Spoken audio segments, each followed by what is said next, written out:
salut à tous, bienvenue dans notre tutoriel d'administration système. Aujourd'hui, on se retrouve pour une vidéo qui s'intéresse au déploiement d'Active Directory. On va montrer comment déployer l'Active Directory sur le Windows Server 2019. Le déploiement de l'Active Directory ne diffère pas beaucoup des versions intérieures. Comme pour les autres versions, on des clés essentielles de la réussite consiste à faire une analyse très détaillée de l'environnement administratif et réseau de l'entreprise, de manière à pouvoir adapter Windows Server 2019 à ses besoins. Il est particulièrement important de planifier le nombre de forêts ou des domaines à créer, de même que le nombre d'eau. On doit aussi mettre en place des stratégies de sécurité basées sur des mots de passe adaptés, définir des conventions de nommage pour les comptes de groupes d'utilisateurs ou des ordinateurs à créer. Une attention toute particulière doit être portée aussi sur l'utilisation des GPO et d'autres fonctionnalités comme le NAP, etc. Le bon fonctionnement du système DNS était la condition primordiale pour le bon fonctionnement de l'Active Directory. On ne saurait trop recommander le choix qui doit être porté à la mise en place du DNS. Dans la suite de ce TP, on va installer des rôles l'Active Directory et DNS, puis la création d'un domaine Active Directory, puis on va ajouter d'un DC supplémentaire au domaine, puis la création des et des utilisateurs. Enfin, on ajoute une machine au domaine. Dans les versions précédentes de Windows Server 2003 et 2008, pour passer d'un serveur membre d'un domaine à un serveur contrôleur de domaine, il suffit de taper la commande dcpromo dans la fenêtre exécutable et l'installation sera commencée. Aujourd'hui, sur Windows Server 2012, 2016 et 2019, la commande dcpromo ne fonctionne plus de moins qu'elle était déplacée dans les gestionnaires de serveurs. Faisons l'essayer pour observer ce changement. On clique sur l'icône recherché.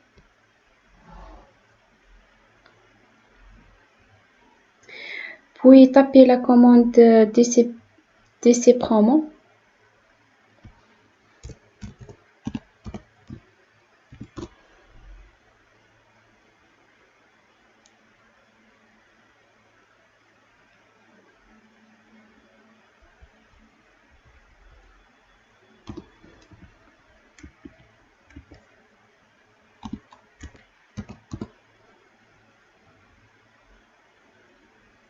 Ensuite, on clique sur l'application correspondante.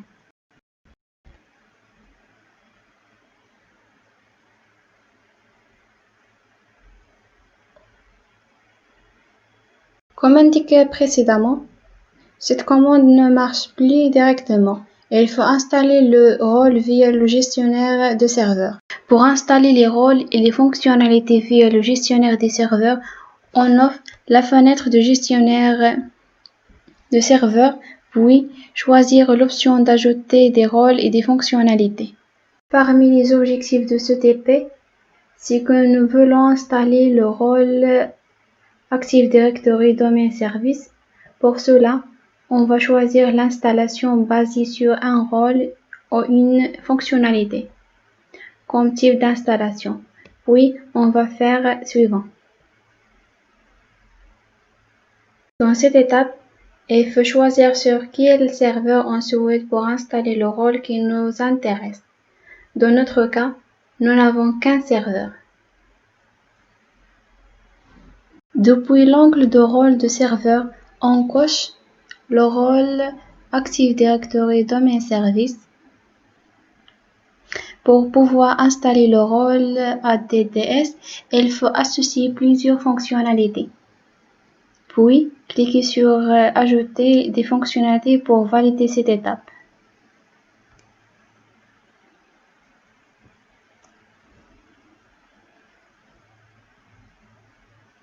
Pour l'angle d'Active Directory Domain Service, il nous présente un petit descriptif des rôles que l'on souhaite installer.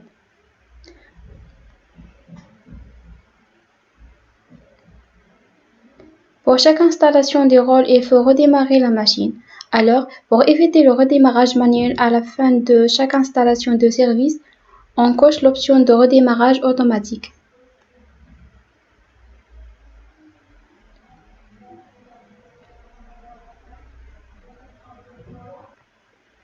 Une fois l'installation est terminée, nous allons configurer notre serveur pour qu'il devienne le contrôleur de domaine. On clique sur promouvoir ce serveur en contrôleur de domaine.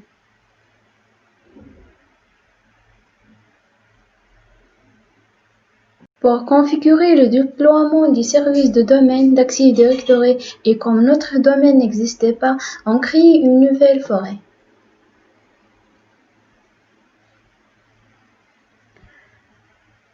On spécifie un set.log comme un nom de domaine.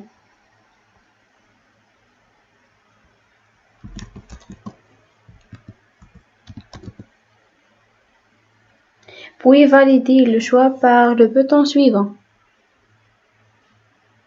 Pour ce qui concerne l'angle d'option de contrôleur de domaine, on peut choisir le niveau fonctionnel de la forêt ou du domaine.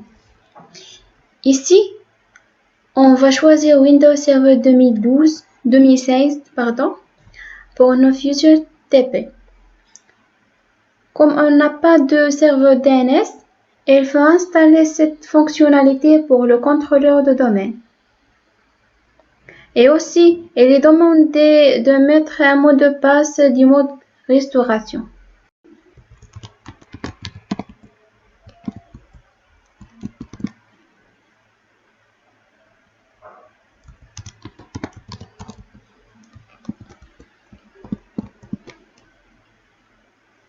Puis on clique sur le bouton suivant. Pour l'option DNS, on ignore cette étape parce qu'on n'a pas besoin de créer une délégation pour le serveur DNS.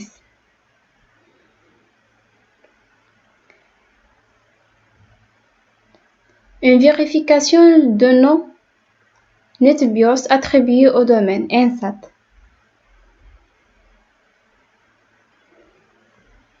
Depuis l'angle de définition des chemins d'accès, on laisse les paramètres de base de données d'Active Directory définis par défaut.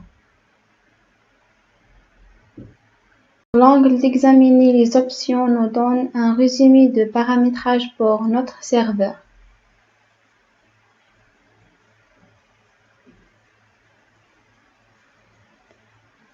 Lorsque nous intérions l'étape de vérification de configuration, le système vérifie la configuration. Si toutes les vérifications de configuration request ont dans la satisfaction, on lancera l'installation. On clique sur Installer. Au redémarrage, on constate que le serveur se trouve maintenant dans le domaine NSAT, qui correspond au domaine que nous venons de créer.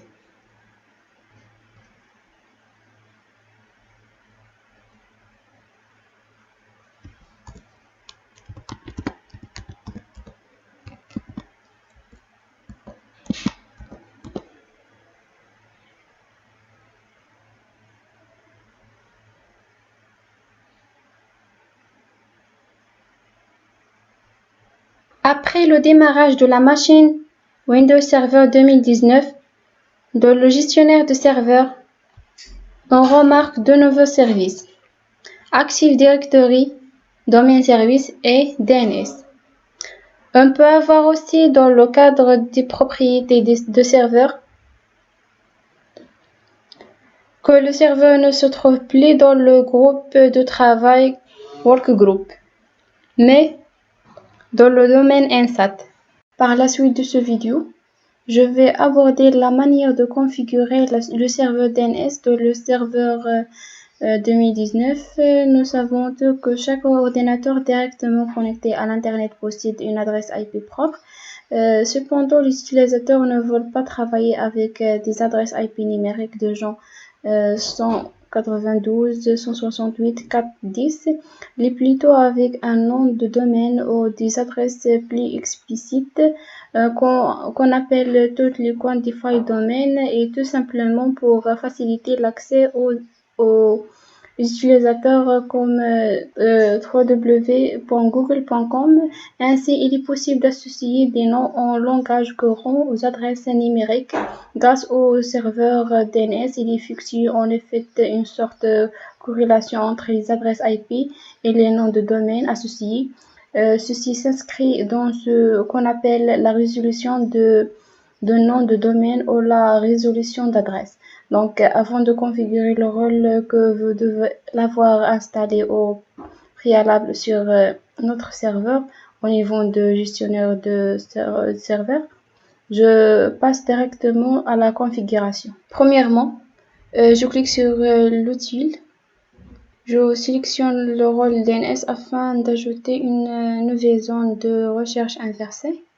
En fait, l'assistant d'installation de l'Active Directory n'ajoute pas automatiquement cette zone de recherche inversée et son pointeur parce qu'il est possible qu'un autre serveur tel que le serveur parent contrôle la zone de recherche.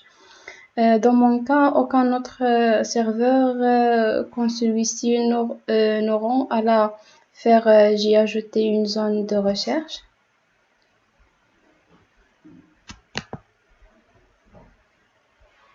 Suivant.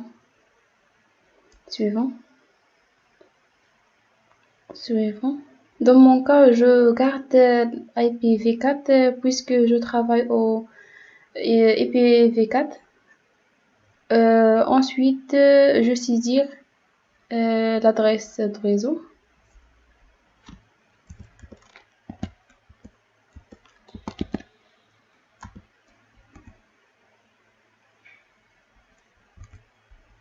Suivant. Ici, on me propose d'accepter ou non les mises à jour dynamiques puisque j'installe l'Active Directory. Je garde la première option. Suivant. Il ne me reste plus qu'un clic sur terminer. Donc maintenant ma zone est créée. Je viens de créer un pointeur sur cette zone.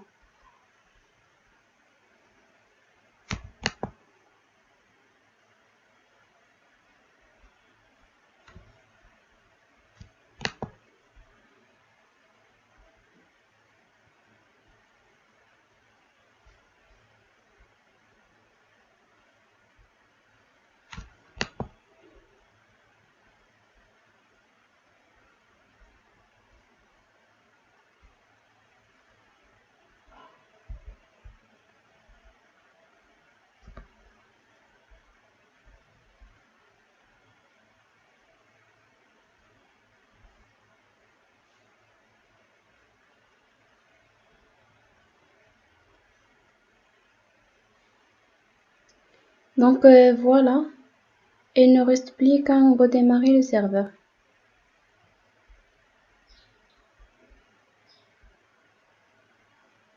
Donc voilà, une fois c'est fait, je vais montrer comment joindre un ordinateur Windows 10 à un domaine d'Active Directory de Windows Server 2019.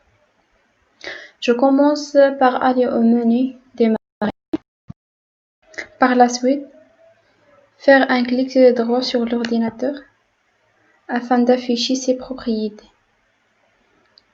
Puis, modifier les paramètres.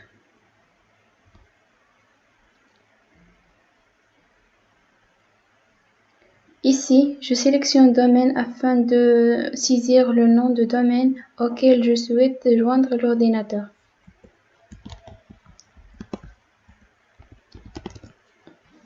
C'est exactement le domaine que j'ai créé auparavant au niveau de serveur.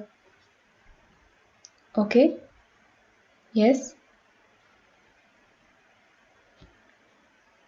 Cette fenêtre alors que propose de saisir l'identifiant d'un compte qui aura des droits d'administration sur le contrôleur de domaine.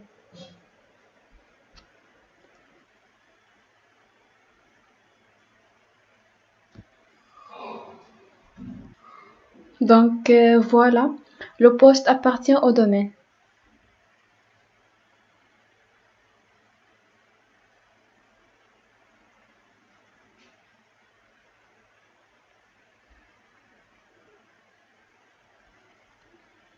Donc après le redémarrage de Windows 10, je vais interroger le serveur DNS avec la commande nslookup sur Windows 10.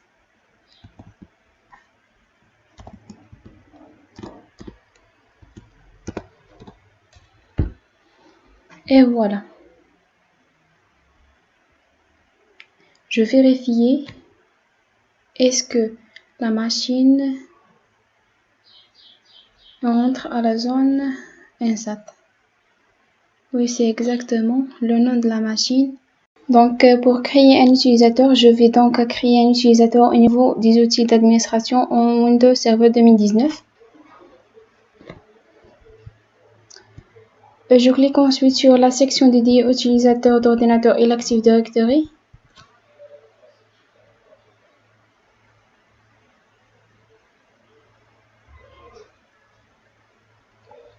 Donc, ici avant tout, je dois tout d'abord créer une unité d'organisation.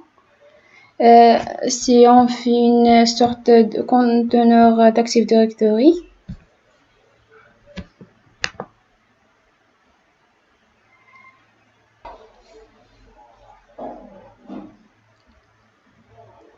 je choisis le nom MCC S1 comme nom d'organisation.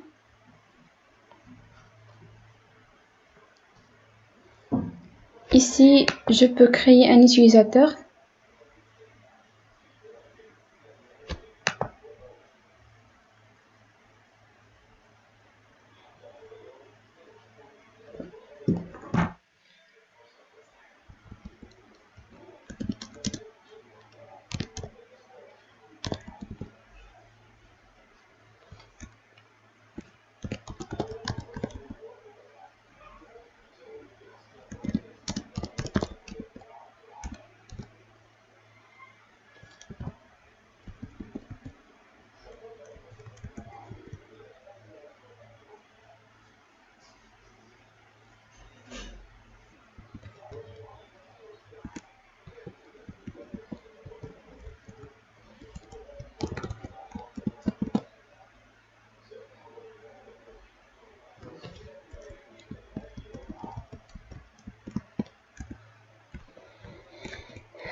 Donc voilà, l'utilisateur a été créé.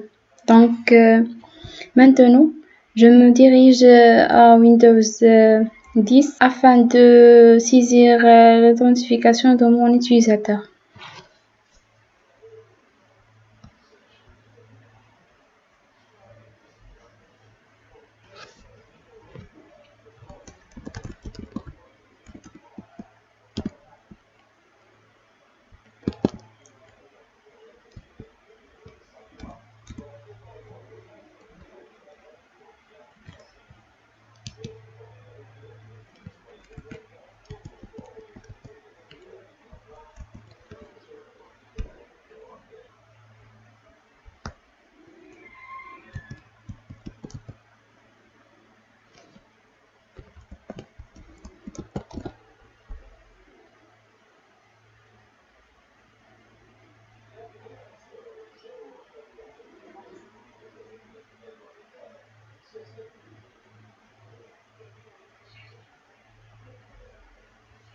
Donc le profil ou bien l'utilisateur est bien créé. Finalement, si vous avez des questions, n'hésitez pas à me demander.